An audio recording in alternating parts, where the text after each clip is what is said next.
ঠাকুরের সম্মুখে থালায় আবির ছিল। আজ শ্রী শ্রী দোলযাত্রা। ঠাকুর শ্রীরামকৃষ্ণদেব তাহা ভুলেন নাই। থালার ফাগ লইয়া শ্রী শ্রী রাধাশ্যামকে দিলেন, আবার প্রণাম করিলেন। এইবার কালীঘরে যাইতেছেন। প্রথম 7টি ধাপ ছাড়াইয়া চাতালে দাঁড়াইলেন। মাকে দর্শন করিয়া ভিতরে প্রবেশ করিলেন। মাকে আবির দিলেন। প্রণাম করিয়া কালীঘর হইতে চলিয়া আসিতেছেন। ঠাকুর আবার পাকা উঠান দিয়া যাইতেছেন। সঙ্গে মাস্টার ও আরেকজন আবিরের থালা হাতে করিয়া আসিতেছেন। ঘরে প্রবেশ করিয়া সব পটকে ফাঁক দিলেন।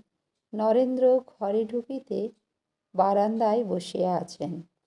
ঠাকুর নরেন্দ্রের গায়ে ফাঁক দিলেন। ঘরে ঢুকিতেছেন। মাস্টার সঙ্গে আসিতেছেন। তিনিও আবির প্রসাদ পাইলেন। ঘরে প্রবেশ করিলেন। যত ভক্তদের গায়ে আবির দিলেন। সকলেই প্রণাম করিতে লাগিলেন।